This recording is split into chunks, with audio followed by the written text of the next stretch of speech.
The WNBA players wanted to send a message at the All-Star game, and they definitely did, just not in the way they hoped. With Caitlin Clark out, this was the perfect chance to show the league can shine without her. Instead, from the pre-game talk to what happened on the court, it turned into a public mess. Keep your issues to yourself. You went from a Motel 6 in a sketchy part of town to a Four Seasons in the shopping district. Stop talking. Then the Kelsey Plum moment happened. Out of nowhere, she took a shot at Caitlin while talking about players sticking together. It was wild. Let's walk through what went wrong and why this weekend ended up backing up what Caitlin Clark's fans have been saying. But first, tell me what you thought of the game. Type fire or trash in the comments. This was supposed to be the WNBA's big stage. Last year's All-Star Game in 2024 hit a record 3.44 million viewers. Caitlin's rookie season had everyone watching, and it turned the weekend into a huge moment. This year, with Caitlin as a captain and the event in Indianapolis, her home court with her crowd, it was set up to beat that number easily. A packed arena, viral clips from her three-point contest, and a full weekend showing how much the league is growing. It was also supposed to be a big moment for the players. With CBA talks stuck, meetings happening during All-Star Weekend, and the October 31st deadline getting closer, this was their time to show the league office and owners, "We are the product, pay us more." But then Caitlin Clark got hurt again. She pulled her right groin in the last minute against the Connecticut Sun on July 15th, and she withdrew from the three-point contest and the All-Star game. What happened next was fast and ugly. The get-in price for the WNBA All-Star Game in Indianapolis has dropped 48%, from $121 all the way down to just $64 after news broke that Caitlin Clark won't be playing. When tickets drop 48% right away, that means people would rather take a big loss than show up to watch the league's best players without Caitlin Clark. And it wasn't only the All-Star Game. Ticket prices for Fever vs. Liberty, one of the league's biggest matchups, have fallen as low as $59. I was even thinking about flying to New York for that game, and before this, I couldn't find cheap seats under $120. For the third time this season, her direct impact on the WNBA has been proven again. I can't imagine, folks, you know how many NBA players can get injured? And the prices would never drop to this low. LeBron James can be injured, Steph Curry could be injured, Kevin Durant could be in, and the prices still will not drop to be this low. $75? Folks, I'm sure there's some high school football teams down in Texas that charge you at least $75 to get to a home game. There isn't another player in sports right now who changes attendance, ratings, and money like Caitlin Clark. And that's why this is such a hard moment for players demanding more pay. With Caitlin out, everything was on them. This was the chance to show the WNBA isn't built around one person, that the full group of stars could still fill the building, keep fans excited, and prove the league's value goes beyond one name. This was the weekend to strengthen their case for the stalled CBA talks. Instead, what happened next was a total failure. And it didn't begin at tip-off. Started before the game even began. First, let's be clear, All-Star games are for the fans. Especially new fans, the ones buying jerseys, sharing clips, and showing up in big numbers. They're a huge reason players are about to earn more. They're why the CBA fight even matters. But instead of welcoming them, we got this. Yes, I think, our sports culture, I think so many fans, have the freedom to say whatever they want to us. And unfortunately, there's a lot of nasty things that come with it. At the end of the day, we're here doing our jobs, and they don't have people coming to their jobs saying these nasty things. So we definitely have to protect the players better. It's unfortunate that it's come to this point, but I know we're going to continue to speak up about it, and we're just trying to play basketball. That's all. Alyssa Thomas, an all-star, basically complained that fans were being mean. For someone who plays pro sports, she didn't seem to get how sports crowds work. Fans aren't always friendly. They can be loud and harsh. But that's also proof they care. That comes with being in the public eye and playing a sport people actually follow. The worst part was the way she acted like other jobs don't deal with criticism. That sounded completely out of touch. And online, people called it out right away. And since we're talking about being out of touch, let's get to the money talk because it was everywhere this weekend, especially with the CBA situation. Angel Reese said something that blew up on X. It's bigger than me. No player is less important than me or more important than me. We are all here to fight for the same thing and what we deserve. Basketball and WNBA is all I know. And this is the league I love so much. And we're not going to stop until we get exactly what we want. And yesterday's meeting really woke me up to the eyes of we aren't getting what we deserve. Angel Reese didn't hold back. On All-Star Weekend, with cameras rolling, she brought up the idea of a strike. The reaction was instant. Thousands of replies hit the clip saying the obvious. The league has never made a profit, and before Caitlin, it struggled to get mainstream attention. And if Angel wants to strike, a lot of fans are basically saying, go ahead and see what your real value looks like without Caitlin. Now yes, she was answering a question, but it's still a huge thing to say. Threatening a work stoppage during the league's biggest promotion weekend of the year is not a good look. And she wasn't alone. Before Kelsey took her shot at Caitlin, and yes, that clip is coming, Kelsey Plum made it clear this weekend wasn't just about fun. She framed it as a pay us moment, a chance for players to push their message. We have a long way to go. We're going to use this weekend to show our value and our worth and continue to be united because we do deserve more. To be fair, Kelsey said one smart thing. She talked about winning over hearts, minds, and wallets. But here's the issue. If you want people to spend money, you have to give them something worth paying for. Which brings us to the next problem, the game itself. The All-Stars quickly shifted attention away from fans and onto themselves.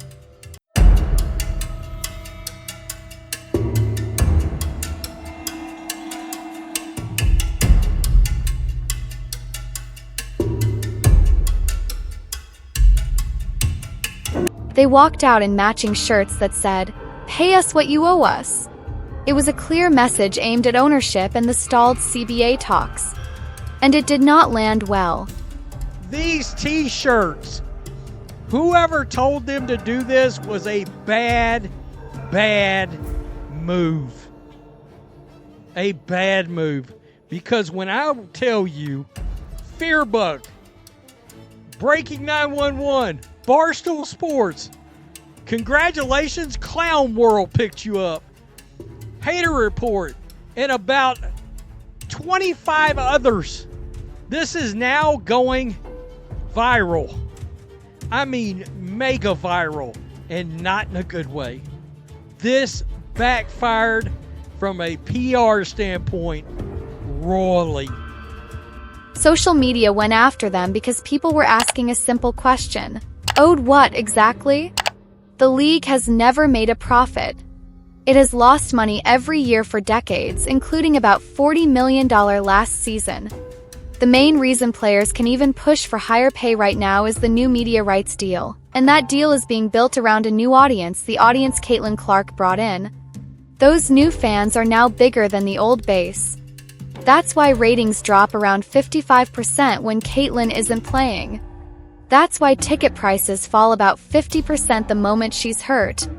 The numbers keep pointing to the same thing. She's bringing in at least half of the current audience, maybe more. And that's when the memes started flying. Yes, some were edited, but the message hit because so many fans agreed. Right now, Caitlin Clark is the one player people feel is truly driving value. And that's the big problem with stunts like this. Casual fans aren't automatically on the player's side because they already know who is powering the growth, the player who made them start watching. These players have made a grave miscalculation. They've got, on a 3-to-1 scale, they've got new sports fans, and I don't mean new to sports, new to their league. Fans of other sports now watching their league. The old fandom is the one. All right, we're the 3, they're the 1.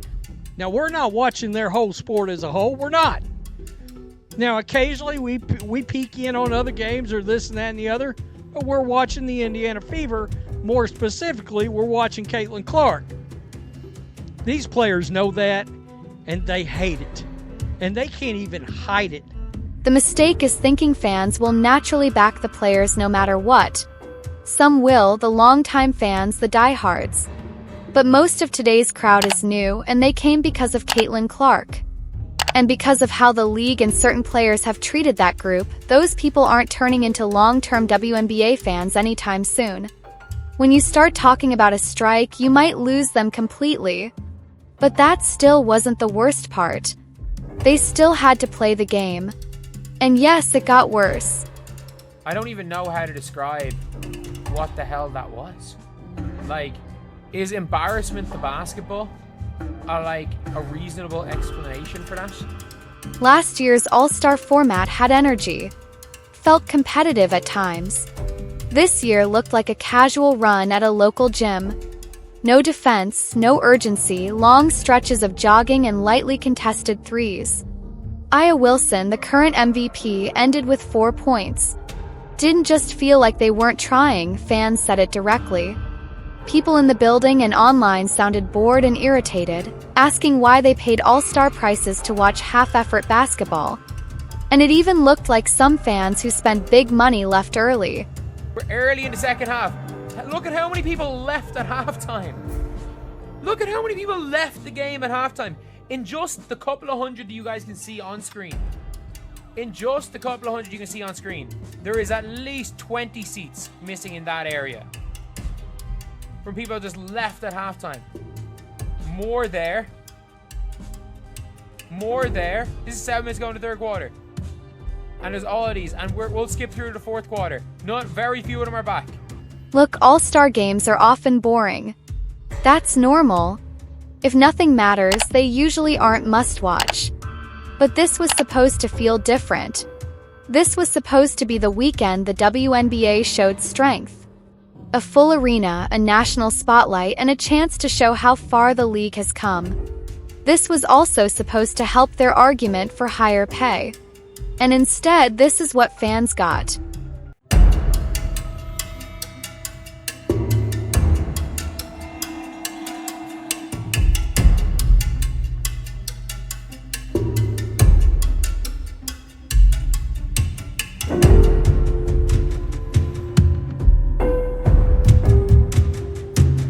That's the best showcase of your skill and talent, the same product you're using to argue for a bigger paycheck. Good luck.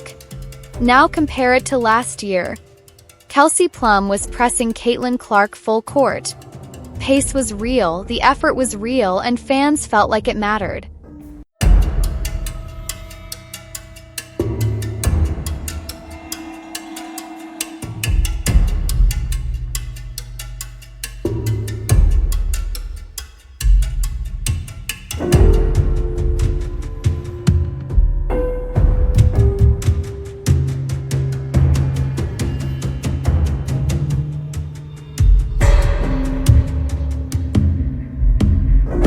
This year, they blamed the format and said they needed to save energy with games coming up.